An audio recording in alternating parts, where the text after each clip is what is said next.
আসসালামু আলাইকুম। আমি মোহাম্মদ শামিউর রহমান ট্রেডিং বাংলাদেশ থেকে। আশা করি সবাই ভালো আছেন।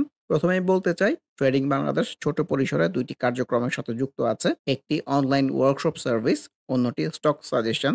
দুটোই নামমাত্র মূল্যে পেইড সার্ভিস।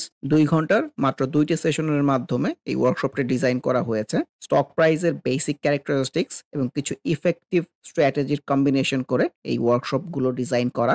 নতুন কিংবা পুরাতন যেকোনো ধরনের বিনিয়োগকারী এই ওয়ার্কশপে অ্যাটেন্ড করতে পারবেন। যারা প্র্যাকটিক্যালি ট্রেডিংটা হাতে কলমে শিখে রেগুলার ইনকাম জেনারেট করতে চান, তারা চাইলে ট্রেডিং বাংলাদেশের এই ওয়ার্কশপ কার্যক্রমে যুক্ত হতে পারেন। এর বাইরে যারা চাকরি, ব্যবসা কিংবা অন্য যেকোনো ধরনের কাজের জন্য রেগুলার এই মার্কেটটা ফলো করতে পারেন না, কিন্তু স্টক মার্কেটের সাথে কানেক্ট থাকতে চান, তারা চাইলে ট্রেডিং বাংলাদেশের স্টক সাজেশন সার্ভিসটা অ্যাভেইল করতে পারেন। এর বাইরে এই চ্যানেলে ট্রেডিং বেসিক্স নামে একটি প্লেলিস্ট রয়েছে। এটি মূলত ট্রেডিং শেখার প্লেলিস্ট। ক্যান্ডেলস্টিক এবং এর বিভিন্ন প্যাটার্ন, বিভিন্ন effective strategy, for example moving average trading strategy, upswing এর বিভিন্ন ফেজ এবং এই ফেজে ট্রেড প্ল্যান করার কোনো স্কোপ আছে কিনা, কিংবা বাউন্স ব্যাক ক্যান্ডেলগুলো কেমন হতে পারে, এসব সহ ট্রেডিং সংক্রান্ত বিভিন্ন বিষয়ের উপর ভিডিও দেয়া আছে। যে যেখানে আছেন সেখান থেকেই ট্রেডিং বেসিক্স প্লেলিস্টটি ফলো করে ট্রেডিং সম্পর্কে আইডিয়া নিতে পারেন। আলোচনার শুরুতে যদি ইন্ডেক্সটা নিয়ে বলতে চাই, সো ইন্ডেক্সের রিফ্লেকশনটা ভালো না অ্যাজ এক্সপেক্টেড। সো এই যে কারেকশন হচ্ছে, এই যে ডাউন সুইং হচ্ছে, এটা কিন্তু আমাদের প্রত্যাশার বাইরে না। আর ইন্ডেক্সের যে কারেকশন হবে তার রিফ্লেকশন কিন্তু আমরা যে এই সব ক্যান্ডেলের মাধ্যমে পেয়েছি। আজকে ইন্ডেক্সটা মুভিং এভারেজ 20 নিচে চলে আসছে, সো এটা একটা নেগেটিভ সাইন। প্রপার কারেকশনের রিফ্লেকশনেই আছে। এখন এটাই দেখার অপেক্ষা যে এই কারেকশনটা আসলে কবে শেষ হয়। আমরা তো জানি যে স্টক প্রাইস সুইং করে করে চলে, সো এইটুকু একটা আপসুইং এর টেন্ডেন্সির মধ্যে ছিল, তারপরে কিন্তু সেল সিনারিও জেনারেট করে এটা ডাউন সুইং এর টেন্ডেন্সির মধ্যে আছে। সো ডাউন সুইং শেষ করে কবে একটা প্রপার বাউন্স ব্যাক কিংবা একটা রিটেস্ট সিনারিও জেনারেট করতে পারে সেটাই দেখার অপেক্ষা। এক্ষেত্রে মুভিং এভারেজ 50 একটা রেফারেন্স হতে পারে, যে কারেকশন হয়ে নিচ পর্যন্ত এসে এখান থেকে বাউন্স করতে পারে, অথবা এটাকে ব্রেক করে গিয়ে কনভেনশনাল জায়গায় ট্রেন্ড লাইন ড্র করা আছে এইসব জায়গা থেকেও কিন্তু বাউন্স করতে পারে। ভলিউমটাও ডিক্লাইনিং, সো এটাই কতদিন বলতেছিলাম যে ভলিউম যদি ডিক্লাইনিং হয় সুইংটা কিন্তু উপরের দিকে যেতে পারবে না, নিচের দিকে চলে আসবে। সো প্রত্যাশা অনুযায়ী হচ্ছে, যেহেতু ইন্ডেক্সের মধ্যে একটা কারেকশনাল রিফ্লেকশন, সো আমরা বেশিরভাগ স্টকের মধ্যেই কিন্তু কারেকশনাল রিফ্লেকশনটাই দেখবো। আর একটা বিষয় যেটা সবসময় মেনশন করি, যে ইন্ডেক্সের মধ্যে যখন কারেকশনাল রিফ্লেকশন থাকে, সো যে স্টক যে অবস্থায় থাকে ওই অবস্থা থেকেই কিন্তু কারেকশনাল রিফ্লেকশনটাই প্রতিফলিত হয়। ইন্ডিভিজুয়াল স্টক আলোচনার শুরুতে ফার্স্ট জনতা মিউচুয়াল ফান্ড ক্যান্ডেল ওয়াইজ তো সিনারিও ভালো, অ্যাজ এ হোল খুব একটা ভালো না, ইন্ডেক্সটা প্লে করতে পারতেছে না। ব্যাংক সেক্টরের মধ্যে এবি ব্যাংকের কথা বলতে চাই। গতকালই মেনশন করতেছিলাম যে এই ধরনের সিনারিও যখন ফ্রুটফুল হচ্ছে না, কারেকশনালি কিন্তু রিফ্লেকশন, ভলিউমটাও গ্র্যাজুয়ালি ডিক্লাইনিং। একমা পেস্টিসাইডের সিনারিও তো ভালো না, যে এই টাইপের ক্যান্ডেলও ফ্রুটফুল হবে এরকম মনে হচ্ছে না। কারেকশন হয়ে কনভেনশনাল সাপোর্টের যে জায়গায়, এসব জায়গায় চলে আসতে পারে। আফতাব অটো যে কনভেনশনাল ট্রেন্ড লাইনের জায়গায় আছে, রিফ্লেকশন খুব একটা ভালো আসতেছে এরকম কিন্তু না, প্রপার একটা বাউন্স ব্যাক লাগবে। ইনফ্যাক্ট অগ্নিসিস আজকে রিফ্লেক্টেড হয়েছে, পজিটিভ রিফ্লেকশনটা পাওয়া গেছে। সো এটাই বলি যে ইন্ডেক্স কারেকশনের মধ্যে থাকলেও কিন্তু গুটি কয়েক স্টকের মধ্যে পজিটিভ প্রবণতা থাকে। সো কোন স্টকগুলো ভালো করবে এটা কিন্তু আসলে আমরা হলফ করে বলতে পারি না। সো কারেকশনাল টেন্ডেন্সির মধ্যে কিন্তু ট্রেড প্ল্যান না করাটাই ওয়াইজ। যতটুকু আজকে ভালো করেছে এটাকে যে খুব ভালো এরকমও বলতে চাচ্ছি না, কারণ ভলিউমটা আনইউজুয়াল হয়ে গেছে। সামনে কিন্তু প্রিভিয়াস একটা রেজিস্ট্যান্সের জায়গাটাও আছে দেখছি। এআইএল টেক্সটাইল সেক্টরের মধ্যে ডাউন ট্রেন্ডে তো চলতেছে, ক্যান্ডেলে কিন্তু সবুজ আসতেছে। সবুজ আসলেও খুব একটা ভালো সিনারিও বলতে চাচ্ছি না, কারণ মুভিং এভারেজ রেজিস্ট্যান্সের জায়গা হতে পারে, যেহেতু স্টকটি ডাউন ট্রেন্ডে চলতেছে। ভলিউমটাও কিন্তু ডিক্লাইনিং হওয়ার ইন্টেনশনস এর মধ্যে আছে। আলফাস্টেক্স টেক্সটাইল সেক্টরের মধ্যে মাচ বেটার, ডিসাইসিভ কোনো কিছু না, মানে চার্ট সবুজ মানে তো ভালো, কিন্তু এখন একটা মুভিং এভারেজ রেজিস্ট্যান্স জোনের মধ্যেই আছে। এটা যদি সাকসেসফুলি ব্রেক করা যায়, এখানেও কিন্তু নতুন করে ট্রেড প্ল্যান করা যেতে পারে। এমবি ফার্মা গতদিনই তো বলতেছিলাম সেল সিনারিও টাইপ সিনারিও এসছে, আজকের রিফ্লেকশন তো ভালো না। তো মুভিং এভারেজের উপর দিয়ে কন্টিনিউ করতেছে, এটি একটা পজিটিভ সাইন। আমরা গ্যালভানাইজিং এর কথা বলেছিলাম যে প্রাইস বাড়লো, এটা যে খুব একটা ভালো হবে এরকম মনে হচ্ছিল না। আনইউজুয়াল ভলিউমের রিফ্লেকশনটাও আছে, আজকে তো প্রপার সেল সিগন্যাল চলে আসছে। গতকাল ক্যান্ডেলের উইক ছিল, উইক থাকলে তো বায়ারের চেয়ে সেলারের অ্যাক্টিভিটি বেশি প্রকাশিত হয়। এওএল কিন্তু একদম ছবির মতো, প্রপার 3 বার রেজিস্ট্যান্স পে ট্রিপল টপ একটা সিনারিও থেকে কিন্তু প্রপার কারেকশনে আসতেছে। অ্যাটলাস ব্যাংক গতকাল এই ক্যান্ডেলটা ডেফিনেটলি ভালো ছিল, কিন্তু আজকের রিফ্লেকশন কিন্তু ভালো না। সো এই ক্যান্ডেলেও যারা বাই ট্রাই করেছিলেন তাদের এক্সিটটাও খুব একটা খারাপ হবে এরকম মনে হচ্ছে না। বঙ্গজ গতদিনই তো বলতেছিলাম যে প্রিভিয়াস একটা রেজিস্ট্যান্সের জায়গা আছে, সো এইসব জায়গা থেকে রেজিস্ট্যান্স পেয়ে কিন্তু প্রাইসটা ফল করেছে। আজকে আবার ভলিউম গত দিনের চেয়েও বেশি ডেভেলপ করেছে, সো সিনারিও ভালো না। এখান থেকে কারেকশনারি রিফ্লেকশন বলতে চাচ্ছি। লো পিডিএফের কারেকশন কিন্তু বড় বড় হয়, মানে বড় বড় ক্যান্ডেল আসে। সো আগামী দিনে একটা বড় রেট চলে আসলেও কিন্তু অবাক হওয়ার মতো কিছু নাই। বারাকা পাওয়ার এই ধরনের ক্যান্ডেল থেকে তো অনেক সময় বাউন্স ব্যাক হয়। ইন্ডেক্সের যেহেতু খুব একটা ভালো ফ্লোতে নাই, কতটুকু ফ্রুটফুল হয় মার্কেট উইল ডিসাইড। বিডি অটোকারের কথাও গতদিন বলতেছিলাম, প্রপার কিন্তু একটা রেজিস্ট্যান্স জোনের মধ্যেই আছে। রেজিস্ট্যান্স পেয়ে কিন্তু একটা সেল সিগন্যাল টাইপ হয়েছে, আনইউজুয়াল ভলিউমের অ্যাক্টিভিটিও দেখা যাচ্ছে। বিডি ল্যাম্পসের মধ্যেও সেম রিফ্লেকশন, এই ভলিউমগুলো ডিক্লাইনিং, সো প্রপার কারেকশনের রিফ্লেকশন। বিচ হ্যাচরি সিনারিও তো আসলে ভালো না, কারেকশন রিফ্লেকশনের মধ্যেই আছে। এখানে আবার একটা ট্রেন্ড লাইনের সাপোর্টের জায়গাও আছে, সো এই জায়গাটা রেসপেক্ট করে বাউন্স ব্যাক করতে পারে কিনা সেটা দেখার বিষয়। না হলে আমরা রিসেন্ট ওর সুইং এর যে বটম গুলো সেই সব জায়গার যদি ট্রেন্ড লাইন ড্র করি, সো কারেকশন হয়ে কিন্তু এই পর্যন্ত আসতে পারে। ব্র্যাক ব্যাংক ব্যাংক সেক্টরের মধ্যে কারেকশন রিফ্লেকশনের মধ্যেই আছে, আনইউজুয়াল ভলিউম আছে, পরবর্তীতে কিন্তু ভলিউম ডেভেলপ করতে পারেনি, সো এক্সপেক্টেড কারেকশন।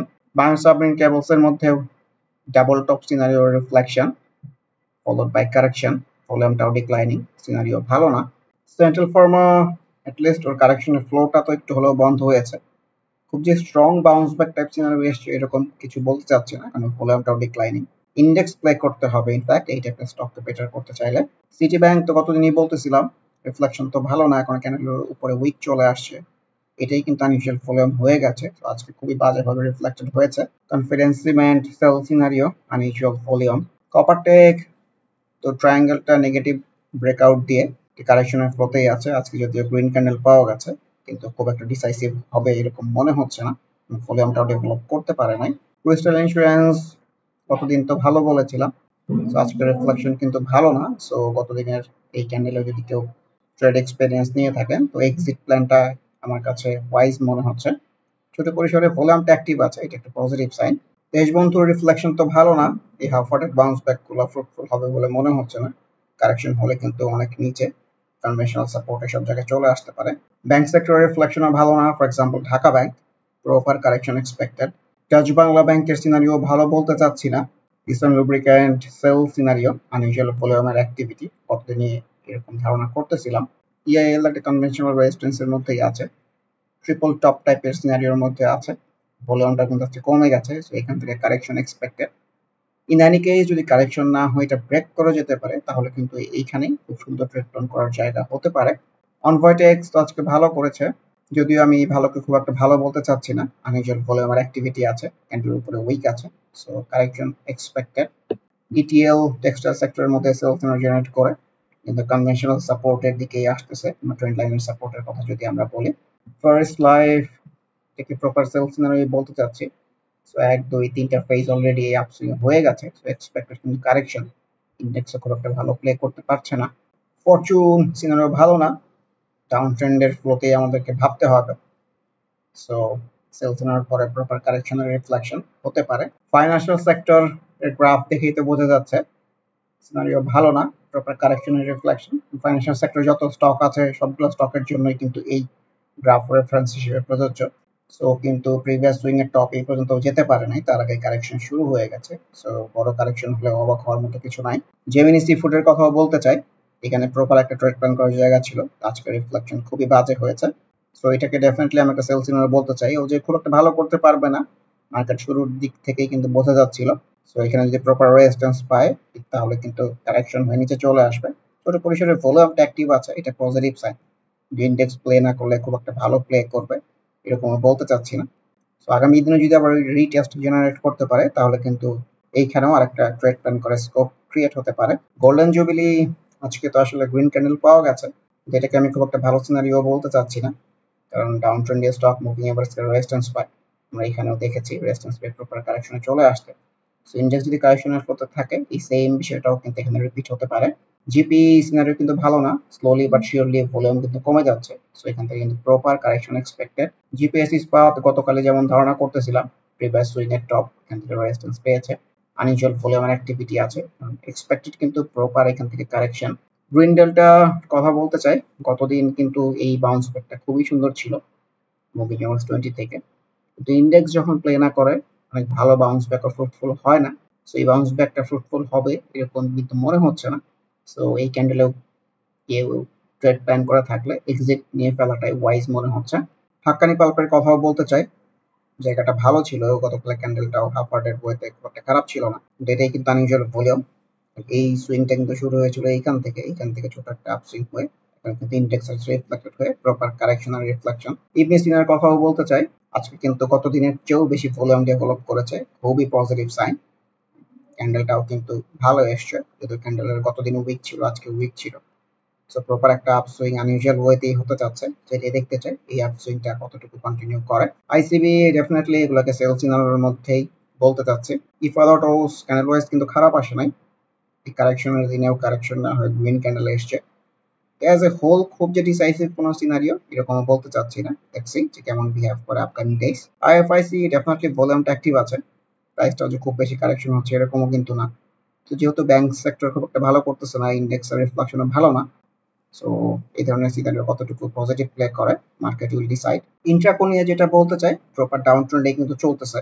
সো ইন্ডেক্সের এই ছোট যে আপসুইংটা হলো, ইন্ট্রাকো কিন্তু এই আপসুইংয়েও রিফ্লেক্টেড হয়েছে, কিন্তু ছোট করে রিফ্লেক্টেড হয়েছে, যে এইটুকু অংশ শুধু রিফ্লেক্টেড হয়েছে। সো তারপরে কিন্তু প্রপার কারেকশনের রিফ্লেকশনই আছে। সো ইন্ডেক্স কারেকশন হলে কিন্তু ইন্ডেক্সকে ফলো করে ওর মধ্যেও কিন্তু প্রপার কারেকশন আসবে। ইসলামী ব্যাংক যে কারেকশন হতে পারে, গত দিনই কিন্তু এরকম ধারণা করতেছিলাম, মুভিং এভারেজ 20 নিচে চলে আসছে, বড় কারেকশন হলে অবাক হওয়ার মতো কিছু নাই। Same goes for Islamic finance. JHRML scenario আসলে ভালো না, কোন স্টকের সিনারি তো আসলে ভালো না, কারণ ইন্ডেক্সই চলতেছে কারেকশনের ফ্লোতে, সকল স্টকের মধ্যে এই ফ্লোটাই এক্সপেক্টেড। সেই স্টকের মধ্যেও কিন্তু আমরা কারেকশনের রিফ্লেকশনটাই দেখতে পাচ্ছি। খান ব্রাদার্স আজকেও তো ঊর্ধ্বমুখী প্রবণতা অব্যাহত আছে, ভলিউমটা নতুন করে অ্যাক্টিভ আছে, খুবই সুন্দর ফ্লো। সো কারেকশনে যে স্টকগুলো ভালো করতেছে সেই স্টকগুলোর সাথেও থাকা যেতে পারে। আমি এটাকে বলি attack is the best defence. সবসময় মাথায় রাখতে হবে যে কোনো স্টকে যে কোনো সময় কিন্তু সেল সিগন্যাল চলে আসতে পারে। সো যে কোনো স্টকে যে কোনো সময় কিন্তু বাই সিগন্যাল চলে আসতে পারে। সো যেহেতু এই আপসুইংটা অনেক উপরে চলে গেছে, সো সবসময় আমাদের অবজারভেশনের মধ্যে রাখতে হবে। লাফার্স গতদিন ভালো বলেছিলাম, আজকের রিফ্লেকশন কিন্তু ভালো না, ভলিউমটাও ডিক্লাইনিং, সো সিনারিও মোটেও ভালো না। লিব্রা ইনফিউশন প্রপার একটা আপসুইং এর পরে কিন্তু ছবির মতো সেল সিনারিও এসছে, প্রিভিয়াস সুইং এর রেজিস্ট্যান্সের জায়গা আছে এরকমই গতদিন কিন্তু আইডিয়া করতেছিলাম, প্রিভিয়াস সুইং এর রেজিস্ট্যান্স এইসব জায়গা থেকে রেজিস্ট্যান্স পেতে পারে, তাই হয়েছে। আনইউজুয়াল ভলিউমও এসছে। সো ট্রেডিং এর প্রেক্ষাপট থেকে আমরা যদি পজিটিভিটি নেগেটিভিটি আমাদের রিজনিং গুলো অ্যাড করি, সো এখান থেকে কিন্তু কারেকশনের রিফ্লেকশনটাই আসে। লিন্ডবিডি ক্যান্ডেল ওয়াইজ ইন্ডিভিজুয়াল ক্যান্ডেল বললে ডেফিনেটলি ক্যান্ডেল ওয়াইজ ভালো এসছে, কিন্তু ইন্ডেক্সে যেহেতু পজিটিভ ফ্লোতে নাই প্লাস ভলিউমটাও ডেভেলপ করতে পারে নাই, সো এই ধরনের ক্যান্ডেল কতটুকু প্লে করে মার্কেট উইল ডিসাইড। লাভেলও আনইউজুয়াল ভলিউম অ্যাক্টিভিটি আছে, সেল সিনারিও আছে, মুভিং এভারেজ থেকে রেজিস্ট্যান্সও পেয়েছে, so expected correction. Midland bank আজকে তো ভালো করেছে, এই কারেকশনের দিনেও ভালো করেছে। বর্তমান সময়ে যে দুই একটা ট্রেন্ডি স্টক আছে তার মধ্যে কিন্তু মিডল্যান্ড ব্যাংক একটা, সো একটি কনসলিডেশন ফেস করে আজকে কিন্তু উপরের দিকে যাওয়ার ইন্টেনশনস। সো লেটস সি যে এখান থেকে প্রপার একটা আপসুইং জেনারেট করতে পারে কিনা। আজকের দিনে মিডল্যান্ড ব্যাংক লুকস গুড, ভলিউমের কন্টিনিউশনটা ভাইটাল হবে upcoming days. Let's see. MJLBD গতদিন তো বলতেছিলাম মুভিং এভারেজ থেকে দূরে এসে ট্রেড প্ল্যান করার জায়গা না, বাজেভাবে রিফ্লেক্টেড হয়েছে অ্যাজ এক্সপেক্টেড। এনটিসি গতদিন সেল সিনারিও টাইপ সিনারিও আসার পরেও কিন্তু আজকে পজিটিভিটি অব্যাহত রাখতে পেরেছে। সো লেটস সি যে এই আপসুইংটা আসলে কোথায় গিয়ে শেষ হয়। অলিম্পিক এই যে ভলিউম কিন্তু ড্রাস্টিক্যালি কমে যাচ্ছে, সো সুইংটা কিন্তু উপরে যাওয়ার চেয়ে নিচের দিকে চলে আসার সম্ভাবনাই বেশি। প্রগতি লাইফ একটা সাইড প্লে করতেছে, সাইড প্লের মধ্যেও সিনারি খুব একটা ভালো না, এখান থেকে কিন্তু কারেকশনের রিফ্লেকশন। প্রাইম লাইফ আজকে ভালো করলেও আমি এটাকে খুব একটা ভালো বলতে চাচ্ছি না, কারণ প্রিভিয়াস সুইং এর টপের রেজিস্ট্যান্সের জায়গাটা আছে, এখানে আনইউজুয়াল ভলিউমের অ্যাক্টিভিটি আছে, so correction or sell scenario expected. Progressive লাইফের মধ্যেও সেম রিফ্লেকশনই পাওয়া যাচ্ছে, ভলিউমটা কিন্তু আনইউজুয়াল হয়ে যেতে পারে। রুনেটার মধ্যেও আজকের রিফ্লেকশন তো ভালো না, সেল সিনারিও রিফ্লেকশনে বলতে চাচ্ছি, ভলিউমটা ডেভেলপ করতে পারে নাই। রবি স্লোলি বাট শিওরলি কারেকশনের কিন্তু রিফ্লেকশনের মধ্যে আছে। রূপালী লাইফ কতদিনে তো এমনই প্রেডিক্ট করতেছিলাম, এর আগের আপসুইংয়েও যেমন আমরা সেলসনের হয়ে কারেকশনের রিফ্লেকশন দেখেছি, এখানেও কিন্তু এই সেলসনের হয়ে কারেকশনের রিফ্লেকশনই দেখেছি। সো স্টক প্রাইস সবসময়ের জন্যই সেই একই ধরনের বিহেভ করে, জাস্ট একটু ওর ক্যারেক্টারিস্টিক্স গুলা কেমন, স্টক প্রাইসের বিহেভিয়ারটা কেমন, এটা ধরে নিলেই ট্রেড প্ল্যান করা অনেক সহজ হয়ে যায়। তো এখন কারেকশনের রিফ্লেকশন হয়ে আমরা এই রিসেন্ট যদি ট্রেন্ড লাইনের সাপোর্টের জায়গাটা দেখি যে এই সব জায়গায় আসলে একটা বাউন্স ব্যাক পেলে নতুন করে কিন্তু ট্রেড প্ল্যান করা যেতে পারে। সাইফ পাওয়ার আজকে প্রাইসটা বাড়লেও ক্যান্ডেল ওয়াইজ ভালো আসলেও আমি এটা খুব একটা ভালো বলতে চাচ্ছি না, ভলিউমটা কিন্তু ডিক্লাইনিং হয়েছে। শেফার্ড জায়গাটা আসলে ভালো ছিল, আজকে রিফ্লেকশন খুবই খারাপ হয়েছে। ইন্ডেক্স যখন আসলে পজিটিভ ফ্লোতে থাকে না, সো অনেক ভালো সিনারিও কিন্তু আসলে ভালো রিফ্লেক্টেড হতে পারে না। শ্যাম্পুর আজকে তো ভালো করেছে, গ্রিন ক্যান্ডেল পাওয়া গেছে, কিন্তু এই ভালোকেও খুব একটা ভালো বলতে চাচ্ছি না, ক্যান্ডেলের উপরে উইক আনইউজুয়াল বলে আমার অ্যাক্টিভিটিও হতে পারে। তো শ্যাম্পুরের মধ্যে একটা পজিটিভিটি আছে, সেটা হচ্ছে এই দীর্ঘ ডাউন ট্রেন্ডের মধ্যে ও কিন্তু এইবার মুভিং এভারেজ 50টাকে ক্রস করে যেতে পেরেছে। সেখানে যদি একটা রিটেস্ট সিনারিও আসে, নতুন করে কিন্তু ট্রেড প্ল্যান করা যেতে পারে। সিঙ্গার বেডি চার্টে সবুজ আসলেও সিনারি খুব একটা ভালো এরকম বলতে চাচ্ছি না, ভলিউম কিন্তু গ্র্যাজুয়ালি ডিক্লাইনিং। সোনালিয়া প্রপার সেল সিনারিও রেজিস্ট্যান্স জোনই বলতে চাচ্ছি এই অংশগুলোকে। সোনালি পেপার নিয়ে গতদিন বলেছিলাম, আমি খুবই আশাবাদী ছিলাম সোনালি পেপার নিয়ে। আমার আশা নিরাশার উপরে মার্কেট তো আসলে চলে না, মার্কেটের মতোই চলে। সো এই ক্যান্ডেলেও যারা এন্ট্রি ট্রাই করেছেন তাদের এক্সিটটা খুব একটা খারাপ হবে এরকম মনে হচ্ছে না। আজকে দেখেন যে ভলিউমটা ডেভেলপ করতে পারে নাই, এবং বাউন্স ব্যাকের পরের দিনের ক্যান্ডেল ভালো না আসলে মোস্ট অফ দ্য কেসেস কিন্তু আপসাইডটা হয় না। সো এক্সিট প্ল্যান করে ফেলাটাই ওয়াইজ। এসপি সিরামিক আজকে ভালো করেছে, সো ভেরি আনপ্রেডিক্টেবল ওয়েতে ভালো করেছে। সো এই টাইপের স্টক ট্রেড করা খুবই ডিফিকাল্ট, কারণ চার্টে প্রপার কোনো সিনারিও নাই। লেটস সি যে আপসুইংটা কতটুকু কন্টিনিউ হয়। স্কোয়ার ফার্মা পজিটিভ বিষয় যে কারেকশন হচ্ছে না, এই মুভিং এভারেজ ঘেসে ঘেসে উপরের দিকে যাওয়ার রিফ্লেকশন। নেগেটিভিটি হচ্ছে ভলিউমগুলা কিন্তু gradually declining. So let's see upcoming days কেমন বিহেভ করে। স্টাইল ক্রাফট নিয়ে গতদিনই বলতেছিলাম, ক্যান্ডেল ওয়াইজ খুবই ভালো এসছে, কিন্তু আবার এটা আনইউজুয়াল ভলিউম হয়ে যেতে পারে। আজকের রিফ্লেকশন কিন্তু ভালো না, কারেকশনের ইন্টেনশনস। টমিস্টেক্স প্রপার সেল সিনারি বলতে চাচ্ছি, আনইউজুয়াল ভলিউমের অ্যাক্টিভিটিও আছে। তশরিফা ছোট পরিসরে ভলিউমটা অ্যাক্টিভ আছে, ক্যান্ডেল ওয়াইজ খুব একটা স্ট্রং সিনারিও না আসলেও লেটস সি আপকামিং ডেজ কেমন বিহেভ করে। টেলিকমিউনিকেশন সেক্টর গ্রাফ দেখেও তো বোঝা যাচ্ছে সিনারিও ভালো না, প্রপার কারেকশনের রিফ্লেকশন শুরু হয়ে গেছে। বড় কারেকশন হলে অবাক হওয়ার মতো কিছু নাই। গতকাল তো সোনালী পেপার আর ইউনাইটেড পাওয়ার জেনারেশন নিয়ে একসাথে বলতেছিলাম যে একই ধরনের ক্যান্ডেল আসছে। তো ইউনাইটেড পাওয়ার জেনারেশন রিফ্লেক্টেড হয়েছে। তো আমার এক্সপেকটেশন ছিল সোনালী পেপারও ভালো করবে, কিন্তু ভালো করে নাই। পক্ষান্তরে ইউনাইটেড পাওয়ার জেনারেশনটা ভালো করেছে। সো এটা ভালো করলেও এটাকে কিন্তু আমি খুব একটা ভালো বলতে চাচ্ছি না, কারণ ক্যান্ডেলের উপরে উইক চলে আসছে। আনইউজুয়াল ভলিউমের অ্যাক্টিভিটিও আছে, সামনে প্রিভিয়াস সুইং এর রেজিস্ট্যান্সের জায়গাটাও আছে। সেল সিনারিও হয়ে একটা কারেকশন এক্সপেক্টেড। আবার সেম ভলিউম কন্টিনিউ করলে কিন্তু সুইংটা আরো উপরের দিকে যেতে পারে। ওসমানিয়া গ্লাস আনএক্সপেক্টেড ওয়েতে ভালো করলো, আনইউজুয়াল ভলিউম চলে আসছে, কেয়ারফুল হয়ে যেতে হবে। সো এখানেও আমার কাছে মনে হয় আগামী দিনে যে ধরনের একটা সিনারিও আসতে পারে, যে অনেক ওপর থেকে প্রাইসটা ওপেন হয়ে ফল করতে পারে। এর আগেও এই আপসুইংয়ে যেটা আমরা দেখেছি। সো ডেফিনেটলি কেয়ারফুল হয়ে যাওয়ার সময় এসছে। প্রিভিয়াস সুইং এর প্রপার রেজিস্ট্যান্সের জায়গাটাও আছে। ওয়ালটন গতদিন যেমন এক্সপেকটেশন ছিল, উপরে ওই সেল সিনারি রিফ্লেকশনই পাওয়া গেছে। ওয়াটার মধ্যেও same reflection, unusual volume, sell scenario reflection. Zeal Bangla যদিও ভলিউমটা ডেভেলপ করেছে, ক্যান্ডেল ওয়াইজ খুব একটা খারাপ আসেনি, কিন্তু অ্যাজ এ হোল খুব একটা যে ডিসাইসিভ কোনো কিছু আছে এরকম বলতে চাচ্ছি না। পরিশেষে আমরা যদি ইন্ডেক্সের 3 মিনিটের চার্টটা দেখতে চাই, একটা অংশ কিন্তু শুরুতে প্রপার এই সাইড প্লের মধ্যে ছিল। ফাইনালি যখন এই সাইড প্লের এইসব সাপোর্টের জায়গাটা ব্রেক করতে পেরেছে, সো তখনই কিন্তু আসলে মার্কেটের কারেকশনটা শুরু হয়েছে। সো এখান থেকে ব্রেক করে প্রপার কারেকশন চলে আসছে। তারপরে কিন্তু এই যে সাইড প্লের কথা বলতেছিলাম, সাইড সুইং সাইড ট্রেন্ডের কথা বলতেছিলাম, এটা থেকে বের হয়ে এসে প্রপার কিন্তু এই যে ডাউন ট্রেন্ডের মধ্যে কন্টিনিউ করতেছে। প্রাইসটা এই মুভিং এভারেজের নিচ দিয়ে কন্টিনিউ করতেছে। আমি সবসময় যেটা মেনশন করি যে স্টক প্রাইস হয়েছে মোমেন্টামের খেলা। ইদার বায়ার অথবা সেলার যে কোনো কারোর কাছে মোমেন্টামটা থাকবে, অথবা কারোর কাছে মোমেন্টাম থাকবে না। সো আমার কাছে মনে হয় যে মোমেন্টামটা এখন আসলে সেলারের কাছে। আমরা যদি আবার ডে চার্টে ফিরে আসি, মোমেন্টামের কথা বলছিলাম, এইখানে কিন্তু সেলারের কাছ থেকে মোমেন্টাম শিফট হয়ে এই বায়ারের কাছে মোমেন্টাম যাওয়ার পর ছোট কয়েকদিন আপসুইং হয়েছে, মানে এই পর্যন্ত কিন্তু মোমেন্টামটা বায়ারের কাছে ছিল। তো মোমেন্টাম যে আবার শিফট হয়ে সেলারের দিকে যাচ্ছে, আমরা কিন্তু এই যে এইসব জায়গায় ক্যান্ডেলের যে রিফ্লেকশনটা পেয়েছি, ক্যান্ডেলের উপরে উইক আসতেছিল। তো এইসব দেখে বোঝা যায় যে বায়ারের কাছ থেকে মোমেন্টাম কিন্তু আস্তে আস্তে সেলারের কাছে শিফট হচ্ছে, এবং শিফট হয়ে এখন কিন্তু মোমেন্টাম সেলারের কাছেই আছে। সো এই মোমেন্টাম কবে শেষ হবে এটা কিন্তু আমরা কেউই জানি না, কিন্তু যেদিন শেষ হবে সেদিন কিন্তু ঠিকই আমরা একটা বাউন্স ব্যাক টাইপ সিনারিও কিংবা একটা রিটেস্ট টাইপ সিনারিও পাবো। ইদার এটা মুভিং এভারেজ 50 এখান থেকেও পেতে পারি, অথবা আরো নিচে এসে ট্রেন্ড লাইনের এই সাপোর্টের জায়গা থেকে পেতে পারি, অথবা এগুলো যদি রেসপেক্ট না করে অনেক নিচে এসে কিন্তু এই প্রিভিয়াস সুইং এর বটমের এইসব জায়গাতেও আসতে পারে। এর আগে প্রিভিয়াস সুইং এর বটম যেটা আছে এইসব জায়গা থেকেও আসতে পারে। তো যারা আমরা ট্রেডিংটা প্র্যাকটিস করি তারা কিন্তু কখনোই আগে থেকে অ্যাক্টিভ হয়ে যায় না। আগে মার্কেটকে ডিসিশন নিতে দেই, যে মার্কেট ডিসিশন নিয়ে প্রপার একটা বাউন্স ব্যাক কিংবা রিটেস্ট সিনারিওর মধ্যে আসলে ইন্ডেক্সকে ফলো করে যে সকল স্টক বাউন্স ব্যাক দেয় কিংবা রিটেস্ট সিনারিওর মধ্যে থাকে, তখন কিন্তু ওই সকল স্টকের মধ্যেই প্রপার ট্রেড প্ল্যান করার স্কোপ ক্রিয়েট হয়। Sometimes no trade considered as good trade. So বাজারে ট্রেড প্ল্যান করার কোনো স্কোপ না থাকলে অযথা ক্যাশ এঙ্গেজ করে রাখার কোনো কিছু নাই। সামহাও একটা না একটা ইন্ডিকেশন লাগবে যে এখান থেকে বাজারটা বাউন্স করতে পারে। সো যেহেতু মোমেন্টাম এখন বায়ার থেকে শিফট হয়ে সেলারের দিকে, এটাই দেখতে চাই আপকামিং কবে এই মোমেন্টামটা আবার সেলার থেকে শিফট হয়ে বায়ারের কাছে আসে এবং প্রপার একটা আপসুইং হয়।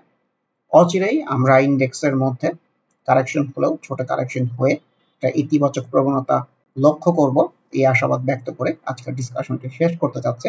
আবারও মনে করিয়ে দিতে চাই, যারা নামমাত্র মূল্যে প্র্যাকটিক্যাল ওয়েতে ট্রেডিংটা হাতে কলমে শিখে রেগুলার ইনকাম জেনারেট করতে চান, তারা ওয়ার্কশপ অ্যাটেন্ড করতে পারেন। এর বাইরে এই চ্যানেলের ট্রেডিং বেসিক্স প্লেলিস্টের ভিডিওগুলো দেখে যে যেখানে আছেন সেখান থেকে ট্রেডিং সম্পর্কে আইডিয়া নিতে পারেন। এর বাইরে স্টক সাজেশন কার্যক্রমেও যুক্ত হতে পারেন। সবাই ভালো থাকবেন। আল্লাহ হাফেজ। Happy trading. This is Shamiur Rahman signing off from today's episode.